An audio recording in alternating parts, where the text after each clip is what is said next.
Hello, hello. Wọ́n ní ṣe ni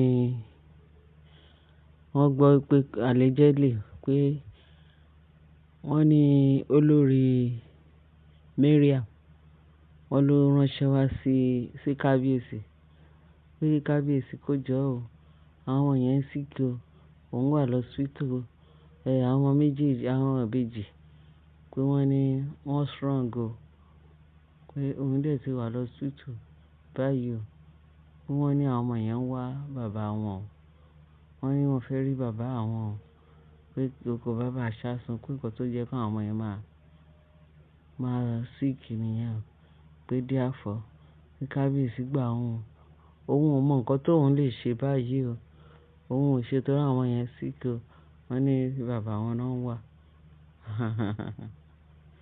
Wọ́n ní kábíyèsí wa ní báwo ló ṣe wá jẹ́ ti tòun, ṣé òun ni bàbá wọn ni? Ṣé bó ṣáà ní bàbá fún wọn? Wá bàbá wọn lọ, kí bàbá wọn wá rescue wọn. Ó ló ti o kábíyèsí, ṣé bẹ́ẹ̀ ṣá mọ̀ pé ọmọ yín ni, ẹ̀yin ni bàbá àwọn ọmọ yẹn, ó yẹ kí wọ́n tètè mọ̀ bẹ́ẹ̀ ṣe máa wá nǹkan ṣe sí i, ẹ máa ṣe kíni torí ẹ̀yin ni bàbá wọn. Wọ́n ní kábíyèsí wọ́n ló wá lọ bá Ifá shrine. Wọ́n náà dé Ifá shrine pé kábíyèsí wá sọ pé báyìí ni Igbe sọ ó sọ pé àwọn ọmọ ìbejì yẹn sick o, pé kí ló ṣẹlẹ̀ pé lẹ́yìn òun lòun bàbá wọn. Òun lòun rí wọn pé ìtura pé yẹ̀yìn sì pé kábíyèsí ni bàbá àwọn ìbejì. Wọ́n ní bí Ifá shrine àti àwọn alàgbà wọ́n lọ sí ọ̀dọ̀ Ifá. Ifá dẹ̀ wá sọ fún wọn pé àwọn ọmọ yẹn pé kọ́ ní kí Mariam kó wá bàbá àwọn ọmọ yẹn fún àwọn ọmọ yẹn, pé òun kọ́ ni bàbá àwọn ọmọ yẹn, pé kó wá bàbá fún wọn, kó lọ wá bàbá wọn lọ pé kì í ṣe òun. Wọ́n ní kábíyèsí yarí pé láyé ó ti ní kì í ṣe ọmọ òun, kó lọ mọ bó ṣe fẹ́ ṣe, bó ṣe máa rí bàbá àwọn ọmọ yẹn kí nǹkan kan má ṣe àwọn ọmọ. Wọ́n ní ṣe ni Igbe wa ń ké gbogbo ta pé ó gba àwọn kan ṣe gbá kan ṣàwọ̀. Wọ́n ní àwọn alàgbà sọ pé ní ìtí ó wà lọ́rùn tó sọ pé kì í náà jẹ́ pé Igbe ti há nìyẹn o, ó ti ní problem gan nìyẹn o. Wọ́n ní àwọn alàgbà tó wà láàfin wọ́n sọ pé kábíyèsí ẹ wá nǹkan ṣe sí i. Nígbà tó yẹ pé wọ́n sọ pé àwọn ọmọ yẹn àwọn kìíní, ṣé o máa gbójú kúrò máa dájú ẹ̀bẹ̀ yẹn pé kó wá nǹkan ṣe sí i, àfi kó wá àwọn tí ó máa lọ sọ́hùn kan lọ bá wo àwọn ọmọ yẹn. Wọ́n láwọn alàgbà tó wà láàfin náà sọ bẹ́ẹ̀. Wọ́n ní kábíyèsí ní òun ò ní gbogbo yẹn ṣe, kóun ráyè gbogbo yẹn torí Igbe ó ti fún òun ní condition tó jẹ́ pé ó ti mú ọkàn òun kúrò níbi tí àwọn ọmọ yẹn wà. Tó bá yẹ pé Igbe sọ pé àwọn ọmọ yìí o máa gbé wá fún yín fún paternity ò kẹ́ ṣe o, kí o fi gbogbo ẹ̀dá gbogbo ẹ̀dá kábíyèsí o àti àwọn alàgbà ọmọ yín ní kẹ́dẹ̀ wá nǹkan ṣe. Ṣé níta ló sọ pé gbogbo ìtì àwọn ò ní mójú kúrò bẹ́yẹn, àwọn ò ní sọ pé kábíyèsí ò ní sọ pé òun máa mójú kúrò lára Igbe àtàwọn ẹ̀ tó wà ní Canada. Ó ní kò kan òun pé kí Igbe lọ wá ẹni tí ó jẹ́ bàbá àwọn ọmọ yẹn fún.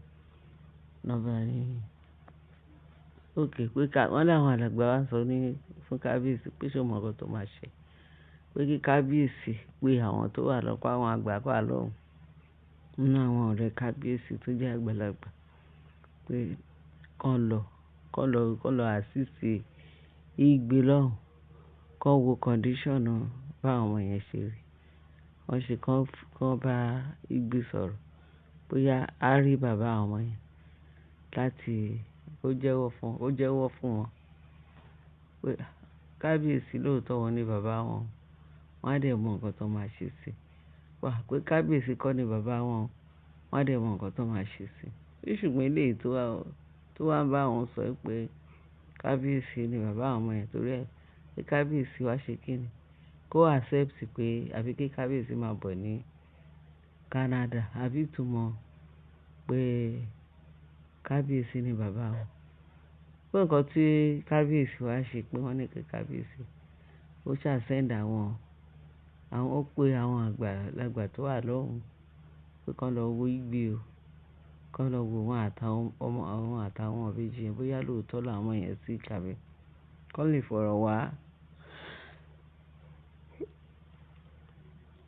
fọ̀rọ̀ wá Igbe lẹ́nu wò lórí àwọn ọmọ rẹ̀, pé ó jẹ́ bó ṣe jẹ́ pé ṣe ni Igbe ṣà ń ké pé kí kábíyèsí jọ. Ẹ rí pé in fact ṣe rí pé ọ̀rọ̀ yìí ó ní bó ṣe jẹ́, ó dẹ̀ kọjá agbára ènìyàn. Ṣùgbọ́n nevertheless o, tá bá tún wò ká dàálẹ̀ ká tún ṣà, kò kọjá agbára ẹnikẹ́ni. Báwo la ṣe máa ní ó kọjá agbára o. Nígbà Mariam ó ti decide pé apá òun nìkan lè kà, torí ẹ̀ ló ṣe ń gbé àwọn ọmọ sá fún ẹni tó pè ní bàbá ẹ̀. Ìwọ ní bàbá ọmọ ní kábíyèsí, ó dẹ̀ ń gbé ọmọ sá fún kábíyèsí. Ó ní kí kábíyèsí ṣe ètò tó máa fi jẹ́ bàbá tòótọ́ àbí bàbá gidi fún àwọn ọmọ. It means pé ó wà capable. Ó tún ní bàbá mi tó fẹ́ gbé fún, torí ẹ̀ ló ṣe ń sákànfẹ́nu jẹ́ pé kábíyèsí ni bàbá àwọn ìbejì. Bẹ̀sí lọ́kàn Mariam, ó mọ̀ pé kì í ṣe kábíyèsí ni bàbá àwọn ọmọ ìbejì.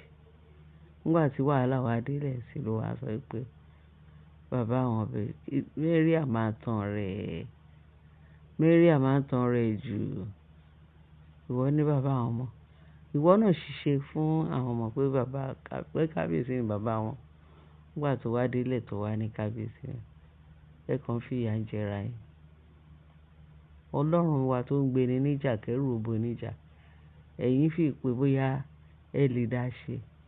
Ẹ ti gbàgbé Ọlọ́run alààyè tó ń wò yín, tó dá yín. Ìwọ wá fẹ́ gbé ọmọ lọ́mọ fún kábíyèsí. Tó wá pé lóòótọ́ ó dá Mariam lójú pé àwọn ọmọ yìí, àwọn ọmọ kábíyèsí ni. Kí ló dé tí Mariam gbé àwọn ọmọ sá fún kábíyèsí? Kí ló dé tó ṣe paternity àwọn ọmọ? Kábíyèsí ni ó dáa jẹ́ ká lọ ṣe paternity. Tó wá pé lóòótọ́ ó dá ẹ lójú pé mi mo ni àwọn ọmọ yẹn. Ìwọ nílá, ò ní ṣe yẹn. Orí pé ó fi ìyà jẹ́ra ẹ̀. Ẹ jẹ́ ká sọ̀rọ̀ síbi tọ́rọ̀ wà. Ẹ jẹ́ ká sọ ògidì ọ̀rọ̀ síbi tọ́rọ̀ wà.